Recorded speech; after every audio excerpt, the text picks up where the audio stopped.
Greetings once again from the corner on the deck. Oh, what a beautiful day here in Arkansas. I decided to pull out the old Hammerland HQ129X here and tune in a station in a town called Clinton, which is about 45 miles north of here. They play cruising oldies. I just love it. It's a great show. I called them up and told them it's a great show, and they got a big thrill out of that, knowing that, you know, I could pull them in all the way down here.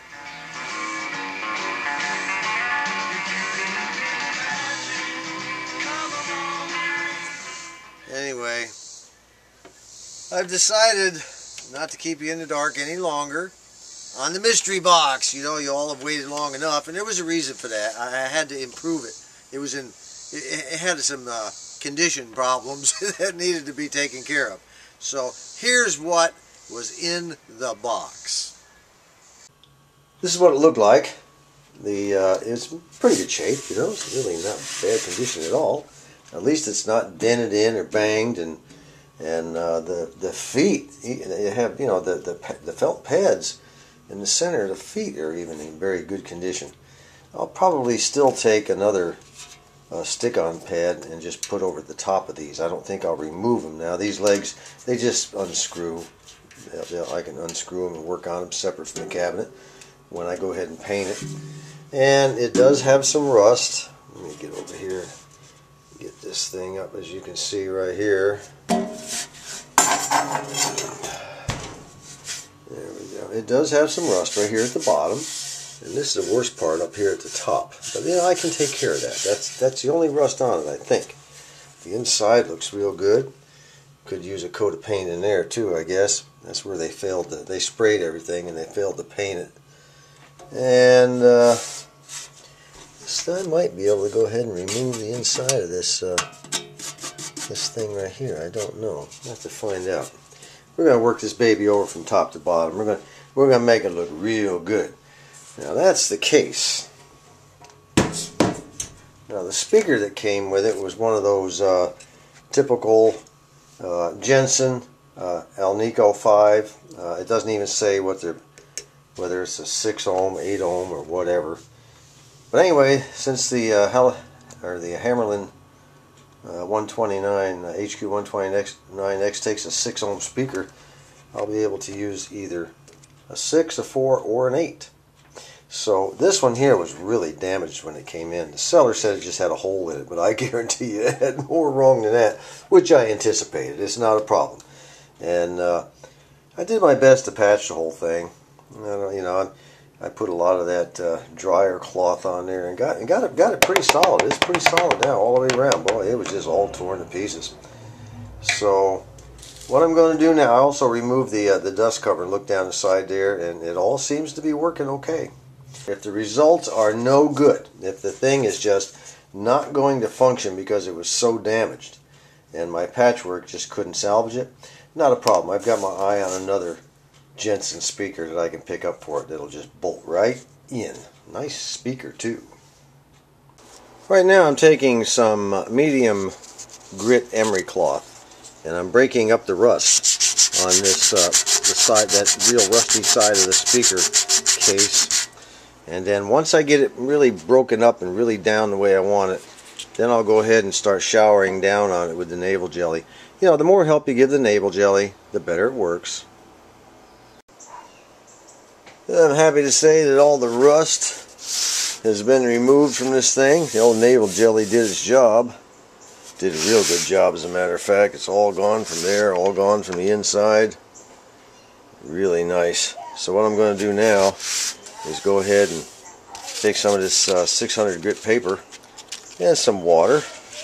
I'm just going to go ahead and give this thing a good wet sanding all the way around. There she is, all sanded down, top, bottom, sides, inside. Inside there was a slight ring of rust around the outside of the speaker grill, and that's all been taken care of. And the paint does not need to be smoothed down to where it's like glass.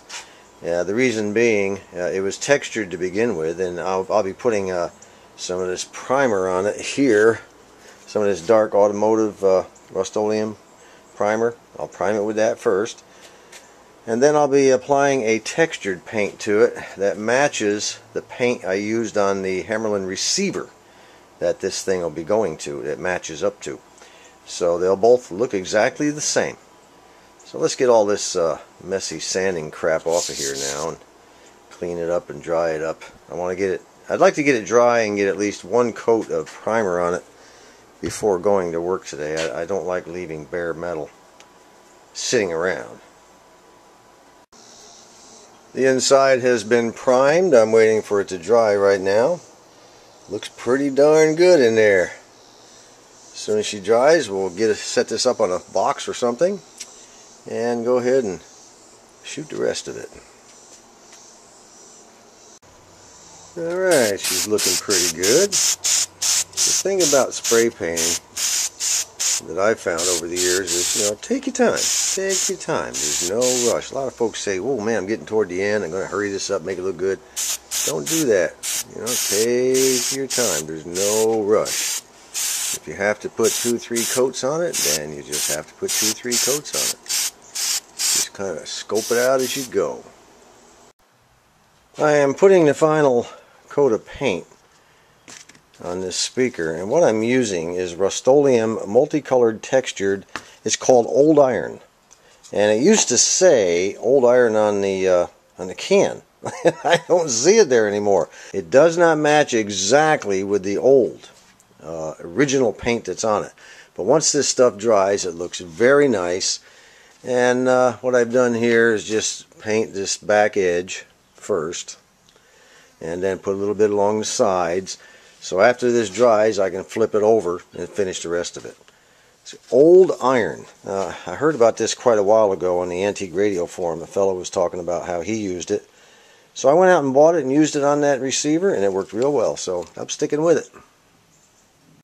That's it. I'm waiting for it to dry right now. I think when it's done, it'll look very, very nice. A little tip about spray can painting. Never use all of the paint in the can on what you're spraying. Save a little bit in case it needs touch-ups.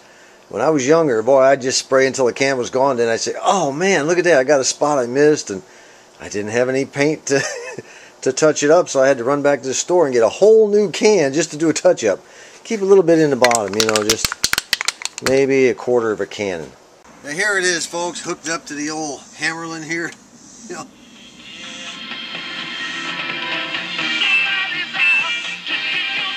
Sounds pretty good for being an old raggedy speaker that got repaired.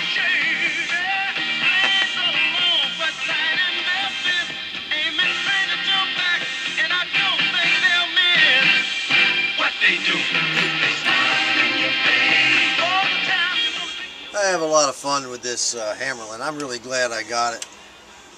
There was a member on the Antique Radio Forum a couple of years ago. He had been on for a long time as one of the members, and he passed away. His name was Kurt Reed, and he advised me before he died to, I was looking for a boat anchor. He said, "Get this one, John." I was looking at, Hallicrafters. He said, "No, go with the Hammerlin 129X. You'll never be sorry." I said, all right. I went ahead and did it. Boy, he was right. I am so glad I listened to him. Anyway, this is the completed item that was in the mystery box, and I said it wouldn't be very exciting to most folks, but it is exciting to me. It gives me a completed setup now. I have a Hallicrafters with an original speaker, and I now have a Hammerlin with an original speaker, and I just didn't want to pay some of the prices they were asking, so I bought one that was not quite up to par and made it up to par, made it better than par. And remember now, that was Old Iron paint. It matches perfectly with the rest of the radio. I just love it. It's fantastic. Okay, we had a little fun with that one. I hope everybody had some fun with it. Let me see if I can find out who our winners were here. I had a note. Well, as far as I can tell now, if I made a mistake, somebody contact me. As far as I know, we had 2 winners who identified in that mystery box would be this speaker. That was Jay Coppert 3 and Brett Frowine. And now I'm a junk collector. Now he dittoed everybody. He just went down and dittoed everybody. Disqualified. Sorry, can't do that. You can't ditto everybody. That's cheating, man. Can't do that. Sorry. Anyway, I plan to have a lot of fun with this speaker now. I'm glad I got my hands on one, primarily because I wanted one, but of equal importance was it's now been restored, and you know, it's going to be around for future generations, and hopefully somebody will enjoy it. Years from now, it won't wind up in some cellar, you know, where it gets all rusty again, torn up and torn apart. But this is a beautiful unit, all original knobs, now with the original speaker. So I hope everybody had some fun with that. And I don't think there's anything I missed. Oh yeah. What I'm going, I need Jay Coppert3 and Brett Frohwein to PM me your address. Each of you have won $2.50. Now I'm going to give you an option.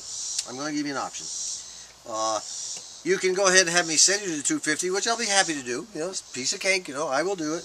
Or Christmas is coming up.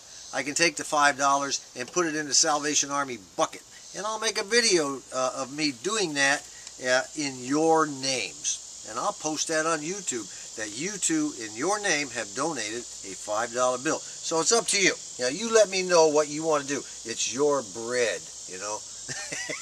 Heavy bread, you know. Okay, until next time, I appreciate everybody, you know, hanging with me on this, and it's kind of a fun thing, and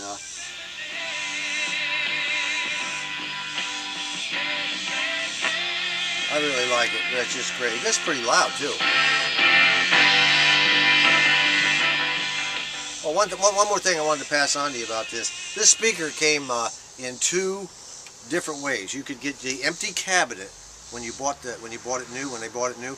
You could get the empty cabinet, and it was called SC10, or you could get one with a speaker in it, which was the PSC10. So you know, you may find many cabinets like this with all kinds of speakers in it, because the individual would buy it empty and put his own speaker in it. I've seen them with Radio Shack speakers in them. So there is, I don't think there's any speaker that's native to this cabinet. And the P on if it came with a speaker, if you bought it with a speaker, it was the P. I think the P stood for professional. And the reason being is this radio was advertised as the professional's receiver. When it first came out, the HQ129X, the professional's receiver. And I think that's what the P stood for in there. At least that's my take on it. Until next time, this is John.